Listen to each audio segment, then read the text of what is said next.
त्यामध्ये संबंधित विद्यार्थ्यांना 20 तारखेला मिळालेले स्क्रीनशॉट, तो गेस्ट पेपर, त्यामध्ये 200 प्रश्न होते, त्यापैकी 100 प्रश्न हे आयोगाच्या प्रश्नपत्रिकेसारखे सेम आले होते. त्याचे ऑप्शन पण सेम होते आणि ऑप्शनचे नंबर पण सेम होते. जे थेरीचे मार्क आहेत आणि इंटरव्ह्यूचे मार्क आहे ह्या डिफरन्सवरून कळून येत आहे की ज्यांना थेरीला जास्त मार्क आहेत त्यांना इंटरव्ह्यूला कमी मार्क कसं काय. जे हुशार असतील तर इंटरव्ह्यूला पण मार्क यायला पाहिजे ना. स्क्रीनशॉटमध्ये स्पष्ट उल्लेख होता की नंदुरबारचं कौटिल्य अकॅडमी म्हणून आहे, तर तो होता. आणि त्यानं सुरुवातीला जेव्हा रोहितदादांनी प्रश्न मांडला तर त्यावेळेस त्यांनी समोर येऊन सांगितलं की मी कोणत्याही चौकशीला तयार आहे, पण आज 1 महिना झालं तो पूर्णपणे गायब आहे. यामध्ये इतकी मोठी साखळी आहे की याच्यात 40 ते 50 लाख रुपयाची देवाणघेवाण झालेली आहे. त्यानंतर यामध्ये खूप मोठे मोठे एजंट्स आहेत. पेपर फुटण्याचं कारण म्हणजे आयोगातलाच एखादा कोणीतरी कर्मचारी असेल किंवा त्यांच्यातला एखादा कोणी कर्मचारी असेल, यांच्या मार्फत पेपर फुटण्याचे चान्सेस आहेत. आता री एक्झाम म्हणायची म्हणजे पुढे अजून 1 वर्ष जाणार आहे, म्हणजे विद्यार्थ्यांचे 2 वर्ष एका एक्झामसाठी जात आहेत. आपल्यासोबत महाराष्ट्र लोकसेवा आयोगाची परीक्षा देणारे हे विद्यार्थी आहेत, ज्यांनी ड्रग्ज इन्स्पेक्टरची परीक्षा दिली होती आणि या परीक्षेमध्ये गैरप्रकार झाला आहे असे पुरावे देखील महाराष्ट्र लोकसेवा आयोगासमोर सादर केले होते. मात्र आयोगाने सुरुवातीला हा गैरप्रकार नाकारला, पेपर फुटलाच नाही अशी जाहीर भूमिका घेतली. मात्र पोलीस तपासात सत्य समोर आलंय आणि महाराष्ट्रात ड्रग्ज इन्स्पेक्टरचा पेपर फुटल्याचं सिद्ध झालंय. या सगळ्या प्रकरणात ज्या विद्यार्थ्यांनी तक्रार दिली होती तो हा ऋषिकेश गांगर्डे आणि इतर हे सगळे परीक्षार्थी. सुरुवातीला आपण हे सांगूयात की हा पेपर फुटलाय ही माहिती तुमच्यापर्यंत नक्की कधी आली, कशी आली? पेपरची तारीख एकदा सांग. पेपर 22 मार्चला झाला होता आणि त्याच्या 2 दिवस अगोदर काही विद्यार्थ्यांना म्हणजे क्वेश्चन मिळाले होते 100 पैकी 90 आणि ते 20 मार्चलाच मिळाले होते. त्यानंतर 12 जूनला आयोगाची cut off category wise cut off लागली. त्यात 506 मुलांचे नाव होते आणि रोल नंबर, त्यांचे मार्क्स त्यांनी त्यात मेन्शन केलेले नव्हते, फक्त कॅटेगरीचे कट ऑफ सांगितले होते. आणि त्यांचा इंटरव्ह्यू घेतल्यानंतर 22 जुलैला त्यांनी जनरल प्रोव्हिजनल मेरिट लिस्ट लावली. पण त्याच्या 1 दिवस अगोदर आपण त्यांना आपल्याकडे पुरावे आले होते तर मेल केला होता आयोगाला की आणि पुरावे सेंड केले होते की या परीक्षेत मेल केला, गौरव पाटीलने केला होता मेल. त्याच्याकडे पुरावे होते पेपर फुटल्याचे. काय होते पुरावे? त्यामध्ये संबंधित विद्यार्थ्यांना 20 तारखेला मिळालेले स्क्रीनशॉट, तो गेस्ट पेपर, त्यामध्ये 200 प्रश्न होते, त्यापैकी 100 प्रश्न हे आयोगाच्या प्रश्नपत्रिकेसारखे सेम आले होते. त्याचे ऑप्शन पण सेम होते आणि ऑप्शनचे नंबर पण सेम होते. हे सगळं आयोगाला त्यांनी ईमेलमध्ये पाठवलं किती तारखेला? 21 जुलैला. आणि तरी गडबडीत आयोगाने 22 जुलैला जनरल मेरिट लिस्ट लावली प्रोव्हिजनल. ते लावायच्या अगोदर त्यांनी चौकशी करायला पाहिजे होती आणि त्याच दिवशी पुढे रेटण्याचा प्रयत्न होत होता. त्याच दिवशी FDAला पण मेल केला होता. तर FDA कडून लगेच तात्काळ रिप्लाय आला की 24 तारखेला तुम्ही समक्ष पुरावे घेऊन हजर राहा FDAच्या कार्यालयात तुकाराम मुंडे सरांच्या. तर मग तोपर्यंत मी पण मेल केला होता, पण मी FDAला केला. आम्ही सोबत गेलो होतो. FDAमध्ये जे पुरावे दिले त्यांची साक्षांकित प्रती घेऊन आम्ही MPSC आयोगात स्वतः आम्ही 2 जण गेलो होतो. मी आमच्या नावाने तक्रार अर्ज दाखल केला होता आणि तरी त्यांनी ना नंतरचे 2-3 दिवस नाकारलं की आमच्याकडे कोणता तक्रार अर्जच आला नाही. आणि जेव्हा सगळ्यांचा रेटा बसला रोहित पवारांचा त्यांचा, तर मग त्यांनी सांगितलं की तोपर्यंत जो गौरव पाटील माझा हे होता तक्रारदार सोबत, त्याच्यावर दबाव आणल्यामुळे त्याने माघार घेतला. तर त्याची साईन वेगळी होती. जे अर्ज दाखल करताना गौरव पाटील नाव होतं आणि अर्ज माघार घेताना लोकेश पाटील नावाने. तुझ्यावरती पण दबाव आला? माझ्यावरती दबाव आला होता साईन मागे म्हणजे तक्रार अर्ज मागे घेण्यासाठी. पुन्हा त्यांनी मेंटली टॉर्चर केलं की हा नापास झाला. ऑलरेडी नापास होणं शक्यच नाही, कारण त्यांनी मार्कच आम्हाला सांगितलेले नाहीत ना, त्यामुळं नापासचा विषयच येत नव्हता. आणि मग री एक्झाम पाहिजे म्हणून हा खोटे आरोप करतोय आयोगावर, म्हणून त्यांनी मानहानीचा गुन्हा दाखल करू या अध्यक्षांनी सचिवांनी स्टेटमेंट दिलं. प्लस त्यांनी नोटिफिकेशन पण काढलं की ऋषिकेश गांगर्डे माझ्या नावानिशी. बरं त्यांनी मग ती माझ्या नावानिशी काढलं ना, तर ते काय म्हणले होते खोटी तक्रार आहे, पण आता ती खरी तक्रार निघाली. आता याची जबाबदारी फुटल्याचं सिद्ध झालंय. काल त्यांचं नोटिफिकेशन आलंय. मग आता याची जबाबदारी आयोगातून कोण घेणार आहे की नाही? त्यांनी माझी माफी का नाही मागावी? माझी जर त्यांनी बदनामी केली नापास झाल्यामुळं असं करतोय, पण आता पेपर फुटलाय म्हणल्यावर त्यांची काहीतरी नैतिक जबाबदारी नक्कीच आयोगाच्या अध्यक्ष सचिवांची येते. आता आपण दुसऱ्या मुद्द्याकडे जाऊयात की आता आयोगाने पेपर फुटलाय हे मान्य तरी केलंय, मात्र हे करताना असं म्हटलंय की या पेपरचा एकच संच बाहेर एकाच विद्यार्थ्याकडे तो आला, एकाच विद्यार्थ्याला याचा फायदा झाला. हे शक्य आहे का? हे शक्य नाही आहे सर. MPSCचा अभ्यास करणाऱ्या सगळ्या विद्यार्थ्यांना कळतं आहे की मुलांच्या जे थेरीचे मार्क आहेत आणि इंटरव्ह्यूचे मार्क आहेत ह्या डिफरन्सवरून कळून येतं आहे की ज्यांना थेरीला जास्त मार्क आहेत त्यांना इंटरव्ह्यूला कमी मार्क कसं काय. जे हुशार असतील तर इंटरव्ह्यूला पण मार्क यायला पाहिजे ना.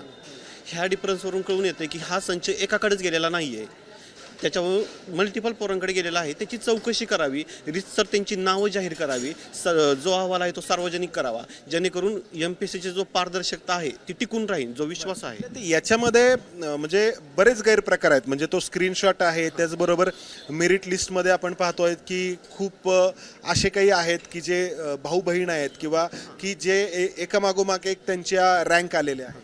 हा, ह्याबद्दल पण त्याची चौकशी केली पाहिजे ना. ह्या चौकशीचं जे काय आहे ते सार्वजनिक केलं तर पोरांना एक MPSCवरती विश्वास येणार आहे की तुम्ही भाऊ बहीण झालं, एका कॉलेजचे विद्यार्थी झालं, एका कॅम्पसमधले विद्यार्थी झालं, एका ऑफिसमध्ये काम करणारे दोघं तिघं जण झालेत. असे जर सिलेक्शनमध्ये झाले तर मग त्याचा काहीच उपयोग होणार नाही जे सामान्य पोरं अभ्यास करतात त्यांना. आता हा पेपर नक्की कसा फुटला हे आपण विचारूयात की नक्की कुठून हे स्क्रीनशॉट बाहेर आले होते, कुठला हा विद्यार्थी होता की ज्याच्याकडून हे सगळं बाहेर आलं होतं. जे स्क्रीनशॉट बाहेर आले होते तर ते जे स्क्रीनशॉट होते हे गौरव पाटील यांच्याकडून ऋषिकेश गांगर्डेला मिळाले. आणि पुढे नाही ते नाही, मी हे विचारतोय की पेपर फुटला तो कोणता क्लास होता.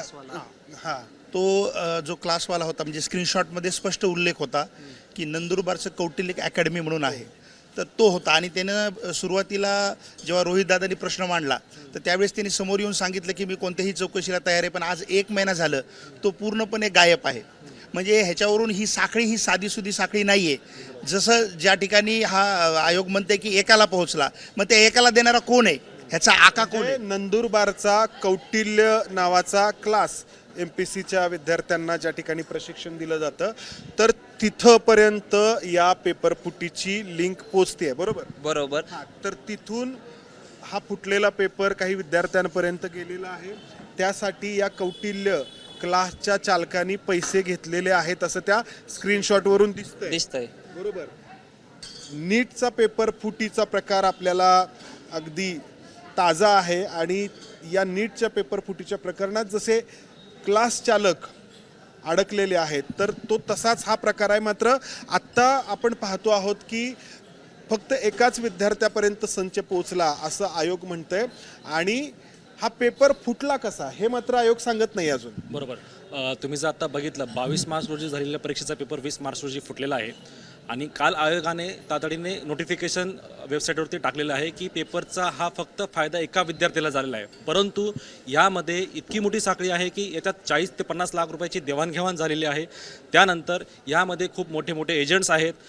काही ठिकाणी भाऊ बहीण एकाच पाठोपाठी रँकमध्ये, काही ठिकाणी एकाच रूममधील 4 विद्यार्थी आहेत, काही ठिकाणी नवरा बायको एकाच ठिकाणी सिलेक्शन झालेले आहेत, काहींचे राजकीय वरदहस्त आहेत म्हणून तेही विद्यार्थी तिथे सिलेक्ट झालेले आहेत.